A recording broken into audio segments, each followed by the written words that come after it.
দেখো আমি বিয়ে করেছি। ভূত ভূত, এই এদিকে এসো, দেখো তোমার ভাই কি কাজ করেছে। আরে ভাবি ভয় পাচ্ছ কেন? ওর নাম সুমি, আমি ওকে ভালোবেসে বিয়ে করেছি আর ও আমাকে অনেক ভালোবাসে। তুই, তোমার মাথা কি খারাপ হয়ে গেছে? এত কালো মেয়েকে বিয়ে করে? তোমার কি রুচি বলতে কিছু নেই? এই কি হয়েছে? আমার ভাই কি করেছে? এই দেখো, একটা কালো ভূত বিয়ে করে এনেছে তোমার ভাই। এই এই দুনিয়াতে কি ভালো মেয়ের অভাব হয়েছে যে এত কালো মেয়েকে বিয়ে করতে হবে? তোর জন্য আমি আমার বন্ধুর সুন্দরী শিক্ষিত মেয়েকে ঠিক করে রেখেছি, আর তুই কাউকে কিছু না বলে এভাবে এই মেয়েকে বিয়ে করেছিস কেন? আমার মনে হয় তোমার ভাইয়ের চরিত্র খারাপ, একটা খারাপ কাজ করেছে তাই এই মেয়েকে বিয়ে করতে বাধ্য হয়েছে। না না ভাবি, তুহিন খুব ভালো ছেলে আর আমরা দুজনকে ভালোবেসে বিয়ে করেছি। ভাইয়া সুমি কালো হলেও অনেক ভালো মেয়ে। ওর বাবা মা নেই, সৎ মায়ের অত্যাচার ও আর সহ্য করতে পারছিল না, তাই ওকে আমি বিয়ে করে নিলাম।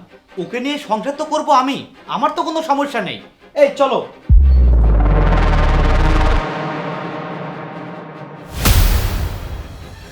ভাইয়া জানি এই তোমার কাছে কি আমরা চা চেয়েছি যে তুমি চা নিয়ে আসছো? চাইতে হবে কেন ভাইয়া? সকালে সবাইকে চা করে দেওয়া তো বাড়ির বউ হিসেবে আমার দায়িত্ব। বাহ বাহ, দায়িত্ব নিয়েছো। তা আমি তো যেমন তেমন চা খাই না। আমি জানি ভাইয়া, আপনি চায়ে চিনি বেশি খান, আমি সেভাবেই বানিয়েছি। আমাকে বসে আনার জন্য এসব করছো? বুঝতে পেরেছি। আরে শোনো, এই সংসারটা আমার, এত দায়িত্ব নিতে হবে না। তুহিন তোমাকে বিয়ে করেছে, তোমাকে নিয়ে সংসার করতে চাইলে আলাদা করে সংসার করুক, তাতে আমাদের কোনো সমস্যা নেই। তুমি আমাদের চোখের সামনে আর আসবে না। এক বাড়িতে থাকলে তো সামনে আসতেই হবে ভাবি, আর আপনারা তো আমার গুরুজন, আপনাদের দেখাশোনা করা তো আমার কর্তব্য। এই বাড়িতেই তোমাদেরকে আমি রাখবো না।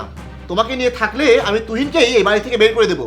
সে যে আমার ভাই সেটা আমি ভুলে যাব, আমি ওকে ভাই বলে পরিচয় দেব না। না না ভাইয়া, আমার জন্য আপনি আপনার ভাইকে এত বড় শাস্তি দিবেন না, আমি আর আপনাদের সামনে আসবো না।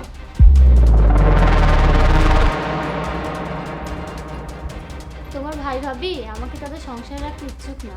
কেন, কি হয়েছে? তুমি এই কথা কেন বলছো?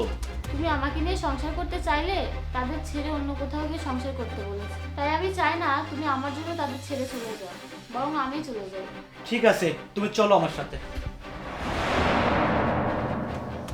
ভাইয়া কালো হলেও আমি একজন মানুষকে বিয়ে করেছি, আর আমি জানতাম না তোমরা মানুষের গায়ের রং দেখে বিচার করো।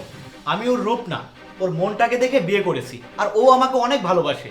ও চায় না আমি ওর জন্য তোমাদের ছেড়ে গিয়ে কষ্ট করি, তাই ও এই বাড়ি ছেড়ে চলে যেতে চাচ্ছে। আচ্ছা ভাইয়া, কালো হওয়াটা কি খুব অপরাধ? ও যদি ভালোবেসে আমাকে সুখে রাখে, তোমাদের সেবা করে, সেটা কি খুব অন্যায় হবে? তুমি আমার জন্য তাদের সাথে এইভাবে কেন কথা বলছো? তারা গুরুজন, তারা যা বলবে আমাদের তা মেনে নিতে হবে। আমার জন্য তোমাদের সংসারে সমস্যা হোক সেটা আমি চাই না, আমি চলে যাচ্ছি। দাঁড়াও, তুমি কোথায় যাচ্ছ? তুমি কোথাও যাবে না, তুমি এখানেই থাকবে। হ্যাঁ বোন, আমরা তো তোমাদের বিয়ে মেনে নিয়েছি, শুধু যাচাই করে দেখলাম তোমরা একে অপরের পাশে থাকতে পারবে কিনা। সংসারে সব দায়িত্ব নিতে চাচ্ছ তো, দেখবো কত পারো। ঠিক আছে ভাবি, আমিও দেখিয়ে দেবো। ভাবি তোমাকে অনেক অনেক ধন্যবাদ। চলো।